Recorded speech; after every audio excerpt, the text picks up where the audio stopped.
What's going on, world? Welcome to another edition of the Black Mental Health Podcast. I'm your host, Reg. Joined today with me is a very, very special guest. And most of you don't know, I invite conversations. I love conversation because I feel like a lot of us don't have conversation. We got our own personal beliefs, and we all stand on our personal beliefs. But that don't mean you gotta disagree, or you can disagree without I feel like throwing the person away. It's like, oh, because I don't agree with you, I don't want to talk to you at all. So I invited my guest today because I posted something and you guys will see it. It'll flash across the screen. And we were just having a debate and he was educating me and I was on my perspective. And I'm gonna give you a little history, but let you introduce yourself and then we can get into it. Sure. My name is William Batts. I'm a therapist in the Maryland area. I've been in practice for probably about 15 years. I work with children, adolescents, and adults. What made you get into the field? Well, like many people, I come from, as much as I had a good family, I also had a dysfunctional family. Okay.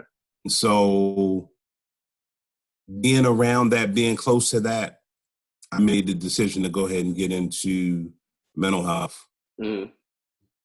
And what's some of the things that you grew up around, if you can share, if you feel like sharing, because I'm pretty sure it's a lot of people that probably went through the same thing. Sure, absolutely. I didn't know until actually I was in grad school. I didn't really put the pieces of the puzzle together that my mother actually struggled with mental health problems for much of her life.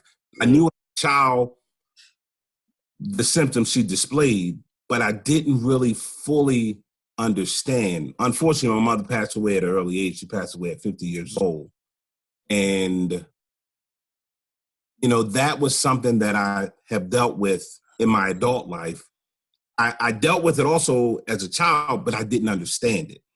So that's one of the things that made me get into mental health. Also, I grew up with my stepfather. My mother was married and she had, my mother husband, he and I did not have a very good relationship. Mm-hmm. And so I ended up meeting my father when I was 31 and I found out I was the oldest of 9 children. Wow. Yeah.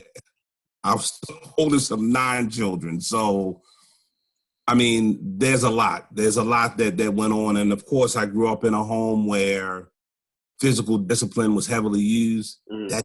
That didn't work well with me. I know people say that, oh, well, it happened to me and I came through it just fine. Well, for me, it didn't work well at all. Mm. It didn't work well. That stuff, I have that conversation with my fiance now, and still even up to this day, where for me, and as a man, I got 2 sons. I don't feel right beating them because for me, it feels like for some reminiscence, and maybe it's movies or maybe it's like social whatever. It just reminds me of slavery. Like it just really feels like that. And for her, she has no problem. Like, no, I'm whooping his ass. And I'm like, you're his mom, so I can't tell you. And I know she's not going to do it but so much because it's like, oh, that's my baby. I don't want to hurt him. But as a man, I know sometimes men get so aggressive. They take it too far. And if you're just trying to discipline, it's a difference between discipline and, like, really doing that. And I seen that through my stepbrother. My stepdad used to what scared me was watching what happened to my stepbrother. And I was like, I don't want that. So I'm going to just relax. So I can only imagine what you said you went through as a child. Like, I can't imagine putting my son through that. Sons. Right. Absolutely. We have to do better. This notion of it's my child, I can do what I want. That's not best.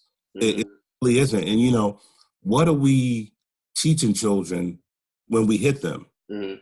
If parenting is about getting the best out of our children, then what really are we teaching children when they're hit? Mm. Surely it isn't anything positive. Mm-hmm. So, and again, people will argue all the day long. I turned out just fine. well, let's be mindful that everyone comes through situations differently. Mm-hmm. You know? Everybody handles things differently, you know? And I wouldn't recommend it. I have a son, he's 16. I've not hit my son growing up, you know? That's what I was going to ask you. Educate me as one black man to another. Like our first reaction is, oh, I'm beating him. Mind you, I'm 27, so I'm still in that conundrum of like, what do I do? Because he's acting up in school. The only thing that stops him from acting up is, oh, I'm gonna call you dad, or the fear of me. But the fact that I still have to discipline him. Give some tips if you can, or some direction of what you would have looked for as a kid and what you see as a father. Right. Well, when you just said something so critical, you said that one of the only things that get him to calm down is you. It's kind of like a fear or a healthy fear of you. Well, use that for your favor, because children in general, but especially boys, will pay attention to their father. So another important fact to remember is that these children have things and they're dealing with stresses, even as little children, that we've not seen. Mm-hmm. So they're dealing with things going on in school. They're dealing with bullying and peer pressure. Perhaps maybe we've seen some of it, but not to the intensity and to the magnitude that they've seen. So I would simply be consistent. And it really is no cookie cutter way of doing this. It's about finding what is best that works for your child. Mm-hmm. And one of the things that I would say that is so important that I see ripping children apart is this whole piece of co-parenting, the inability of people to co-parent once a relationship has dissolved. You know, things are going to happen in adult relationships. That's the tenor of life. You know, I had my son out of wedlock. You know, I believe that children. I believed it before, but I especially believe it now, that children are meant to be born into a situation where it's a man and a woman that love each other, that are married, that live under the same roof. That's an optimal situation. If not, you got to figure out how to co-parent. You absolutely have to figure out how to co-parent. And as men, we gotta put our ego down. You know, sometimes it's not about winning the battle, it's about winning the war. You know, you have to listen to if it's your wife, listen to your wife. If it's your child's mom, you have to listen to her, and you have to understand that you may be around and you may be heavily involved, but she's the primary caregiver. In most instances, mom, especially in that early stage, is the primary caregiver. So it's important to remember that. Mm-hmm. You touched on a lot of just now, and one of the things you said was it's like certain things like school affect the environment. So what my son's having trouble with now, he's 6-year-old, he's in kindergarten, he's listening. So he's good. I'm gonna have a good day, but as soon as he get to school, he doesn't listen. Like he wants to play around with his friends. So I started working at his school recently, volunteering, so I can like keep an eye on it. And I'm like, it's not him, it's the environment. It's a jungle in these schools, and it's not one person's fault. The teachers need help. They need more pay. The principal needs more funding from the government to put in organizations, and these kids need support from their parents. So it's like a whole like bevy of like environment that's affecting one another. And now I'm like, can I even make the change by myself? Because you need a bunch of people to help out. I'm like, yo, you need way more parent volunteers. You need way more money. It's like, whoa. Right. It really is a village. Mm-hmm. It absolutely is a village, you know, but I give you big props for going to your son's school and volunteering. That gives you more time around him. He gets to see that you're steady figure in his life, that you're consistent in his life. And that's really an investment. I give you big props for that. And I did it because it's like I could only complain because we would come home and see, oh well, the teacher didn't do this homework or check this off or his lunch. It's like, well, where was anybody paying attention? Come into the school and you see why all of this stuff is happening. Like if you really come in, you'll see why she's checking off 36 students' things at a time. That's not he can't get the individual attention that he needs one-on-one to succeed. Absolutely. It's overwhelming. The schools they're basically the wilderness. Mm. No, they are. They are. Yeah, they really are. You know, that's why we pray over our children, and essentially we're sending them into the wilderness because schools, elementary schools, I'm here in the Baltimore area. You go into schools, it just depends on what school you go on, what you might get. Mm-hmm. It really depends. Because we thought, we didn't, and I hope nobody that works at the school district hear this, but we use my mother's address because she lives in a prominently good neighborhood, and we thought the school would be good, but it wasn't until I went in there, I'm like, oh, if this is bad here, I wonder what it is like in the hood. Right. Absolutely. These children are dealing with, I often wonder how any learning occurs. That's what I said. I said 90% of the time the kids are not learning. And I even tell you this. I don't even deal with my son. I'm dealing with the older kids too, 4th and 5th grade. 90% of the time they are not learning. It's always the teacher yelling, them coming. They walking out of class because they don't want to be in there. And then I'm like, well, that's when the ADD and all of that stuff that I have no qualifications to diagnose. But Right. It's like they don't want to be in there. Absolutely. These children are dealing with some strong dynamics. Seriously, is really, really rough. So parents, we got to find a way to give our kids the benefit of the doubt. We got to find a way to give them the benefit of the doubt because they're dealing with a lot. They really are.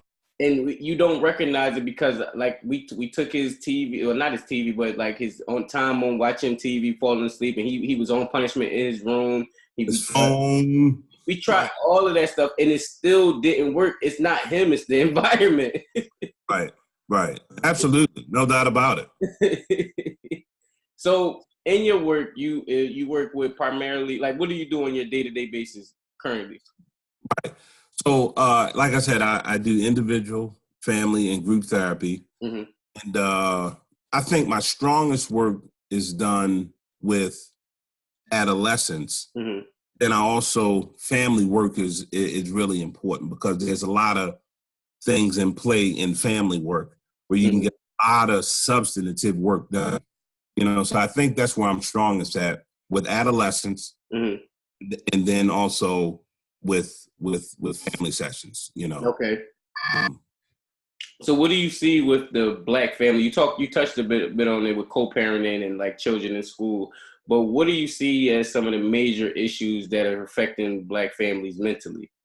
Mm-hmm. But the co-parenting piece is absolutely critical. Mm-hmm. That is single-handedly impacting children in such a way. I think that if parents knew how much lack of co-parenting is impacting children, I think they would figure out a way to figure things out. I really do. Mm-hmm. Also, what I see in impacting the family is mental health. I'm a mental health guy. Mm-hmm. So everything kind of sort of in one form or another goes back to mental health. And historically in our communities, what goes on in this house stays in this house. You're not letting anybody from the outside in. And there are a lot of secrets, if you will, that occur because people are going through things in silence. People are kind of, in a sense, isolated. So that whole mental health piece, And then just how some of the main institutions have, I think unknowingly, perhaps, because I don't want to. I want to be responsible. I don't want to speak just haphazardly. But the church in our community is a very big institution. Mm-hmm. I think the church, once again from a mental health perspective, has been very instrumental in helping to keep people stuck in shame and stuck in silence. Mm-hmm.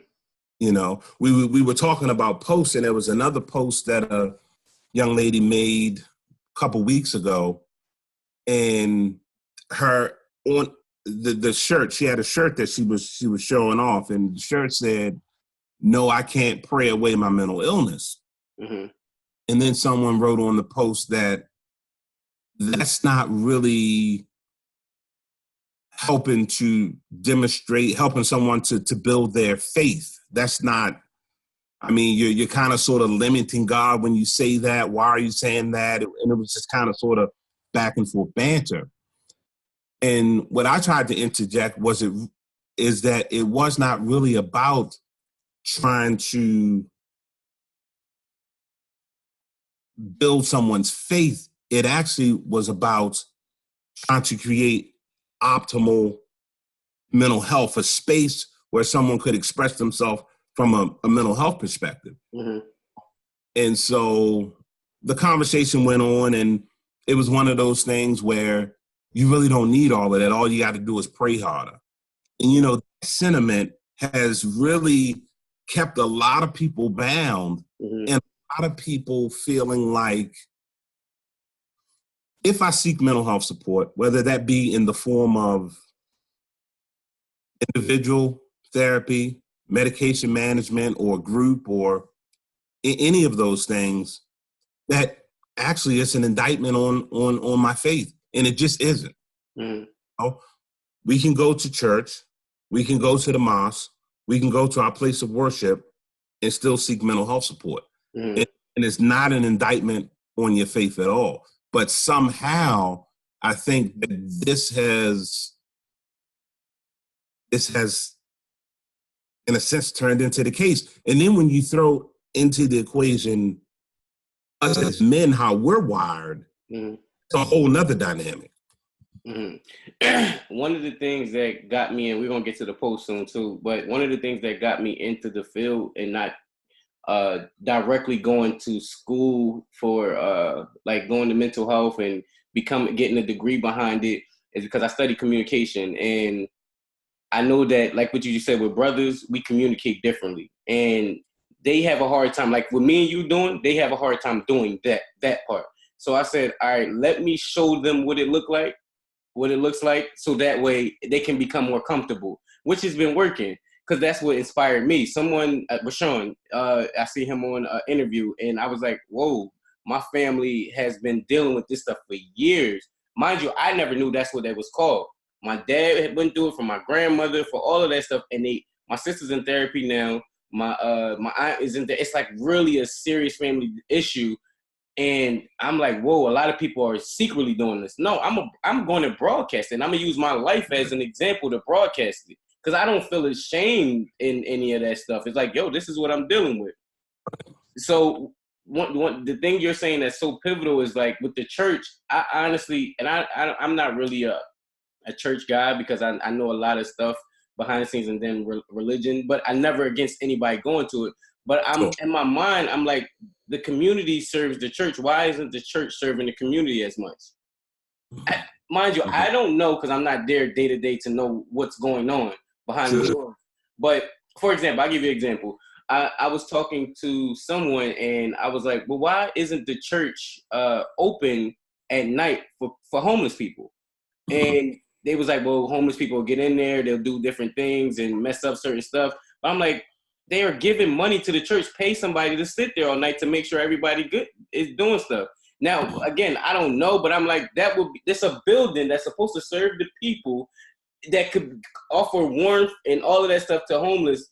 And there's many of them on every block in the community, but they're not servicing. So when you mentioned the church piece, I was like, oh, I feel that. Like, I 100% feel that. Right. Well, I'm sure it's a lot that goes into opening a church after hours and potential liability and things of that nature. I mean, this is definitely not a moment to bash the church. No, 100%. Right. I wanted to, and I was using the term church interchangeable with a place of worship, wherever that might be. Right. It may not necessarily be a church. It may be you named the mosque. You named all the other. Right. That's non-traditional. Absolutely. So I'm sure there's a lot of variables that go into that. You or I may not be aware of, but right. And there's a lot of good work being done as well in the church. 100%. So yeah, I mean, those are ideas. Maybe they need to be massaged out a little bit more. 100%. All right, so we touched on it, and we circled back to it, but we talking about the post that I posted, and for those you don't, so like I said, I'm going to post it. It'll probably be popping across the screen right now, but the post that I posted was, be careful of these mental health, quote unquote, experts. Remember, they have a job, and I capitalize job, in medicine. They don't get paid if you don't get healed. And it sparked a lot of reaction from mental health professionals, experts, and people that study years and put hard time, work, and training and have the experience to talk about it. And you were one of the people that was like, listen, you're being irresponsible, like whatever. You guys can check my social media and you'll see in the responses in there. But I wanted to get you on to express it long form, because listen, when you were writing, I was in the school with the kids, and I'm like, I want to say it back, but I can't respond. And right. So I'm like, you know what? I'm gonna just offer a long form platform so that way you can say everything that you need to say and get it out and open. And then I can explain where I was coming from as well. Sure. Well, first of all, I want to absolutely commend you and thank you for reaching out. And now that I can put a face and I can put a heartbeat and I can put an intent with the message, I take it completely different than I initially took it.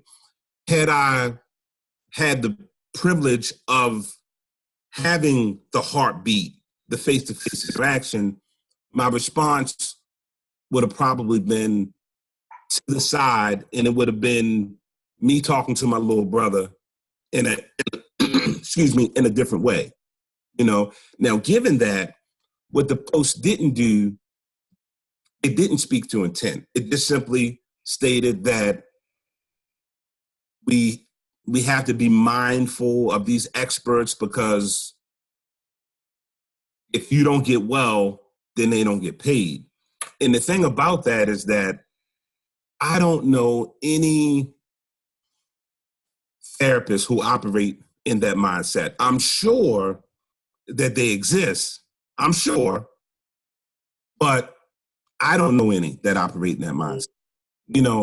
And being a mental health guy, I'm a mental health professional, mental health advocate. I think there's a certain level of responsibility. And when I look back on your page and I saw that you were a mental health advocate, I felt that there was a certain level of responsibility that comes with that. If a person is going to go to their somatic physician and we're encouraging them to get an annual physical, we're probably not going to highlight the fact that they may be mishandled at the doctor. Mm-hmm. We know that some doctors mishandle their patients, but that's few far in between. Most doctors went to school, they took an oath, they're operating as professionals. And it's the same way in the field of mental health. You have therapists, you have psychiatrists, and we all play our role. Now, I used the term that I felt that it wasn't responsible because there was a lot thrown in there. There was a lot mixed into the statement of one of the statements was stay woke. And that kind of created a certain kind of, has the potential to create a certain kind of paranoia, if you will, for someone who's already struggling with the idea of, should I go to a therapist? Should I seek some support? Should I? It just doesn't. When we look at it through the prism of good, better, and best, I don't believe that it meets that best quality in terms of that post.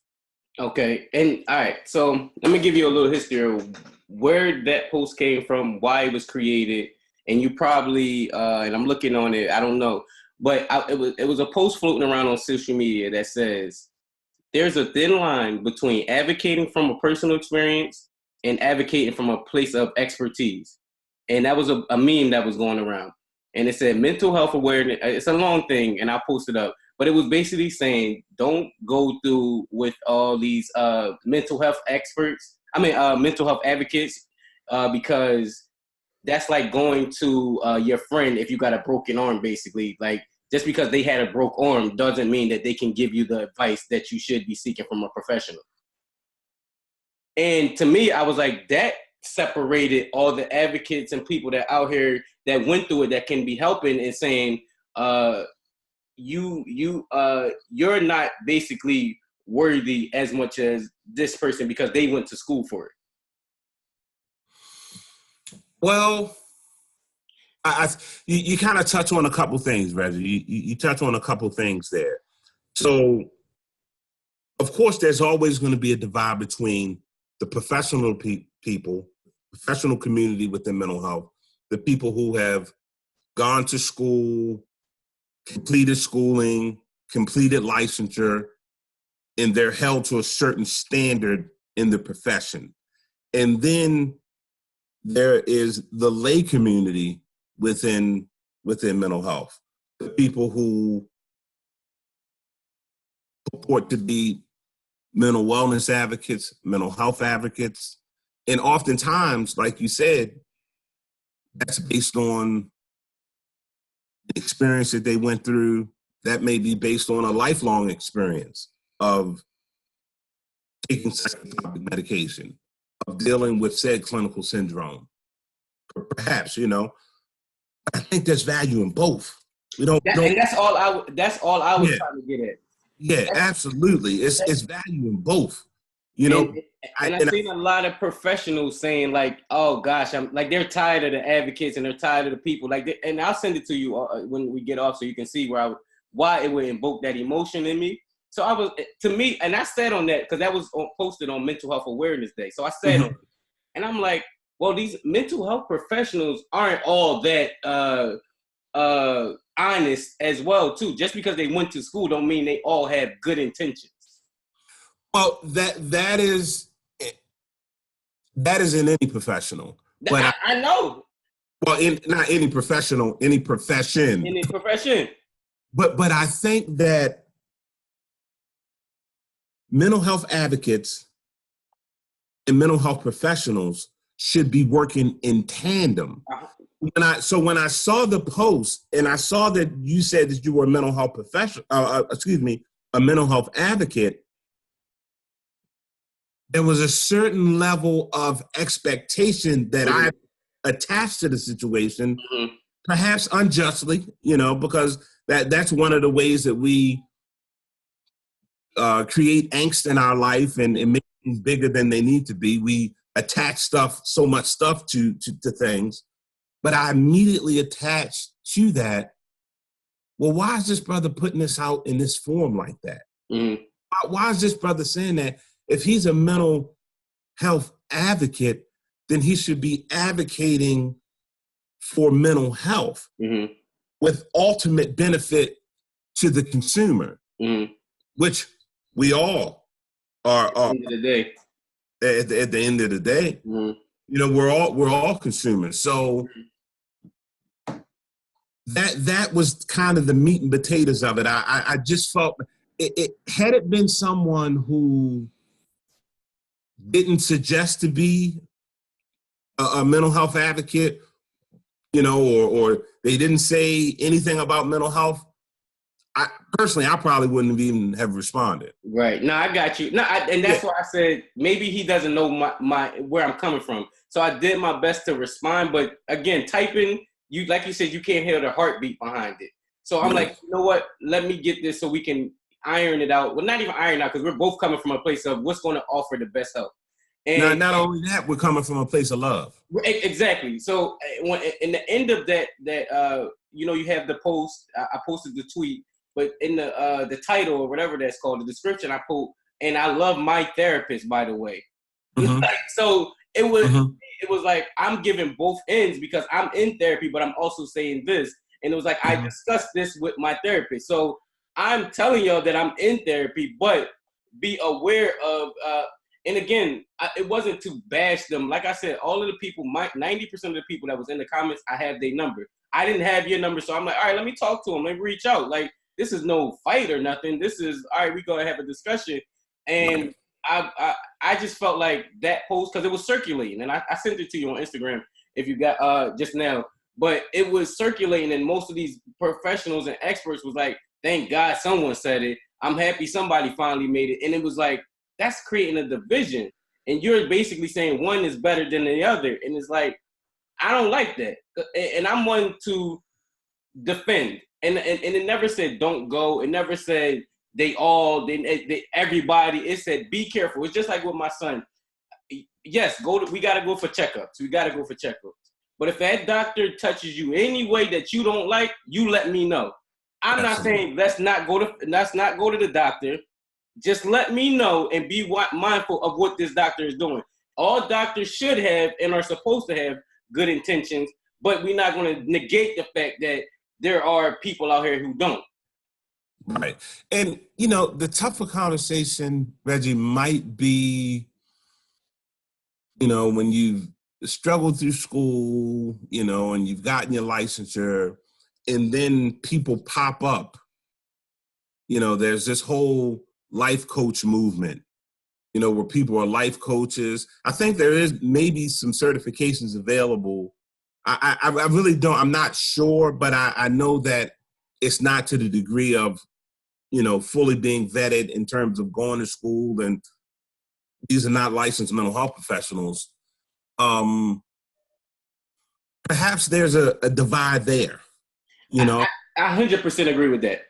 Me personally, I can see both sides of the fence, but, and here's the other thing. This is where being a Black male for once in life really is huge.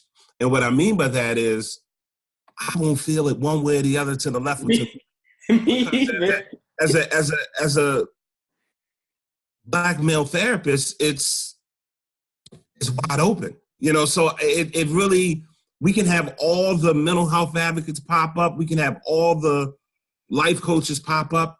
It doesn't really impact me. So I try to create a space at the table for everybody.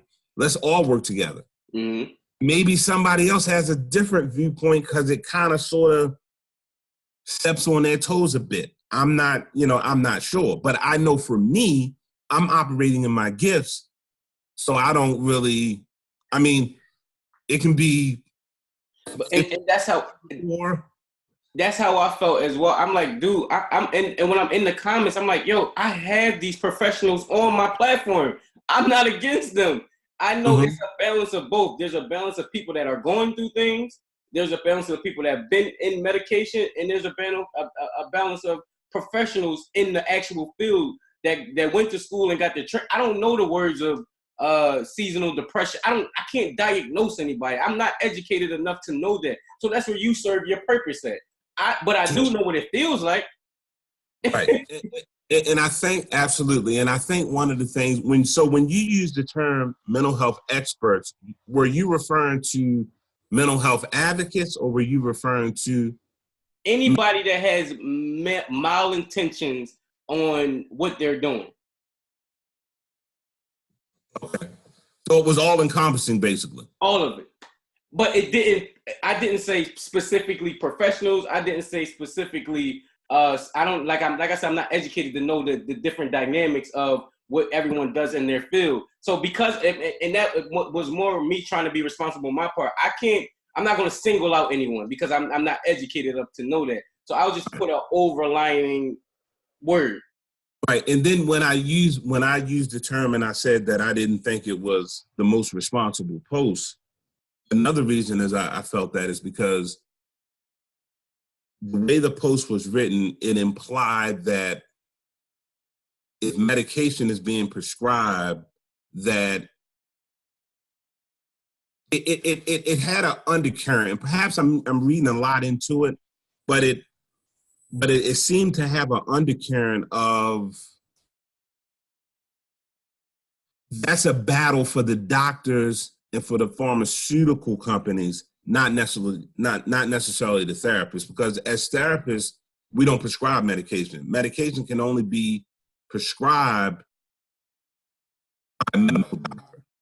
So we work in tandem with a psychiatrist, but we don't complete the function of a psychiatrist. Only a medical doctor or a psychiatric nurse practitioner can prescribe medication.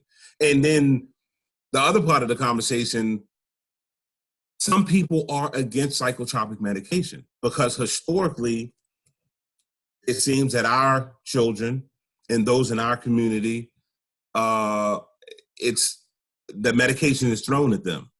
And I was a big opponent of psychotropic medication when I first started school. Upon completing school, getting some experience in the field, it really can help. It's not only for everybody, but it can help. Medication can really knock the edge off for some people. It's a very individual thing. And that's why what I was trying to bring to the conversation was simply responsibility. You know, that we should be responsible in what we're putting out in a public forum. People are watching. Not only people watching, but people are hurting. And we may not even know are tuned in. And the words we speak can determine if, in fact, I'm going to seek some support out or I'm going to stay in my cocoon and isolated from people. And, you know, we all know isolation is the best when it comes to dealing with the mental health situation. And that's why I and I'm not sure if it was you or another individual, but they were in the comments and they said, well, you're trying to backtrack some of the things that I was saying that you were saying or what you, and I'm like, no, I liked and not what is it called? Like I were replying to people that got what I meant, my intent behind it. Like if I felt like it was disrespectful and out of the world, of course I would disrespect me. I would have deleted it. I wouldn't even engage in any of that. But the people that were commenting that I felt guided, I'm like, for anybody that had any, and I reposted it in my stories, for anybody that had any confusion about what the post entailed, this is what I meant. And I responded to those people that are professionals that knew what my intent behind it was.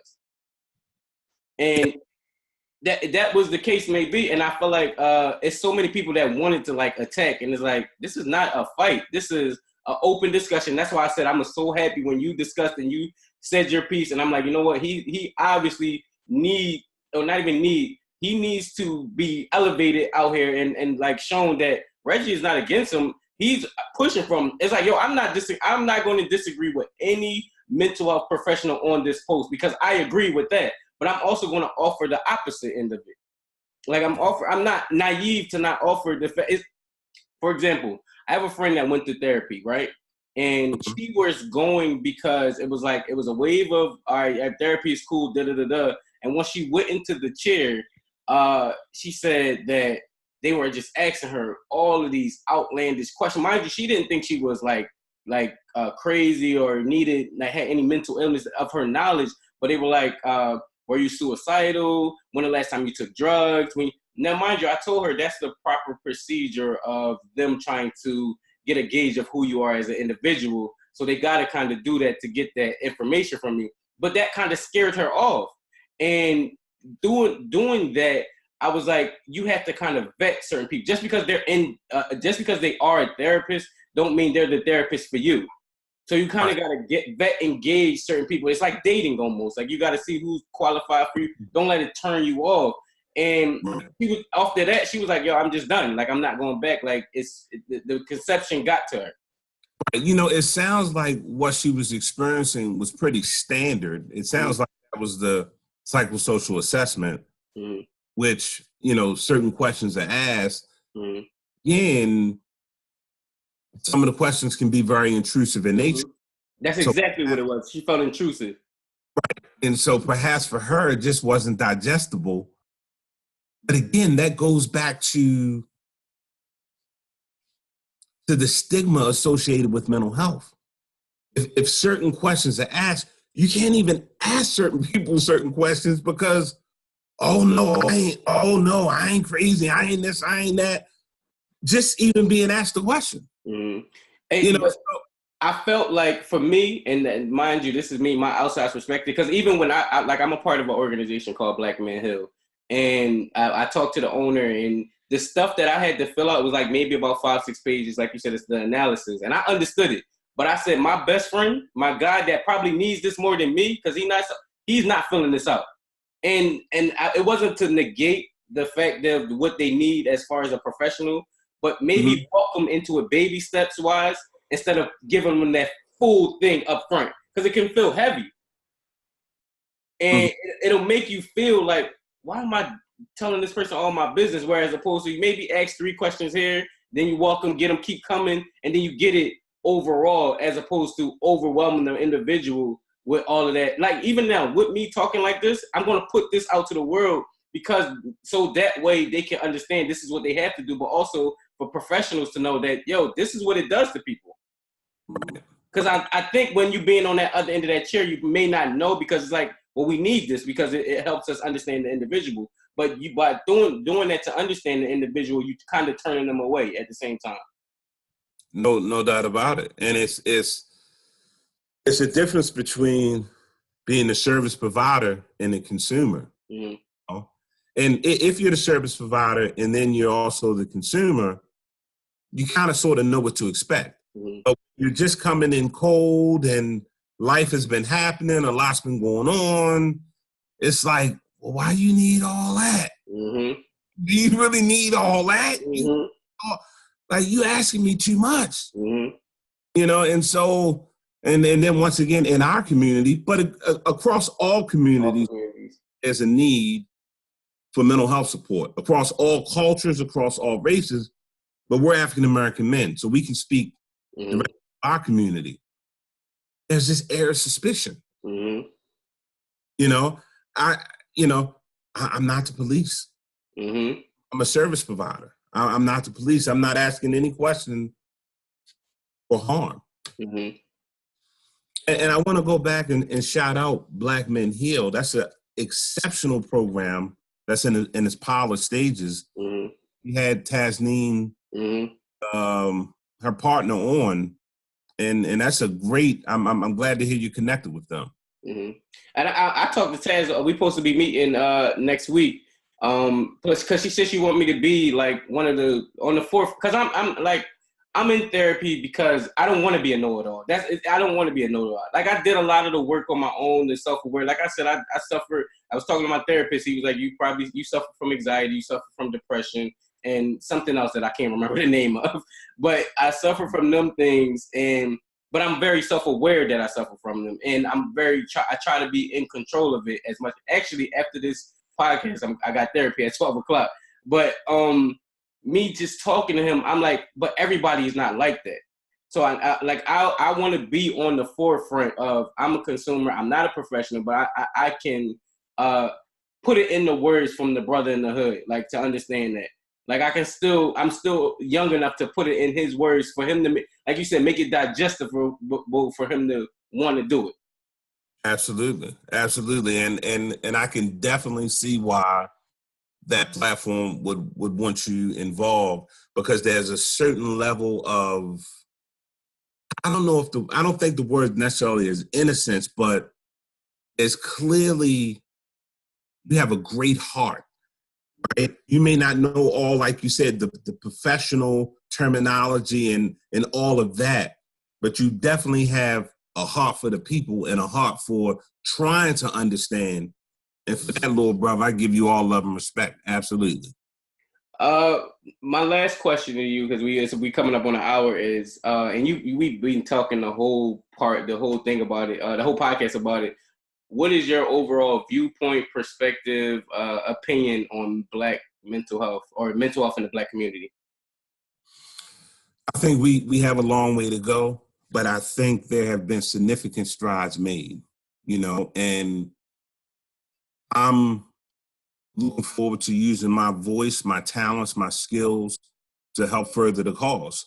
We cannot look to, and this is just not related to mental health, this is related to many other domains as well. We can't look to other entities or to outside entities for our wellness, for our healing. We have the tools right in our community. And, one thing I want to be clear about is just because someone upholds and speak about their culture does not necessarily mean they're against another culture, right? I'm a proud African-American man, as are you. So we're speaking from that perspective. However, I know, because I have empirical data that shows me other races come in for services as well. They're hurting as well, right? So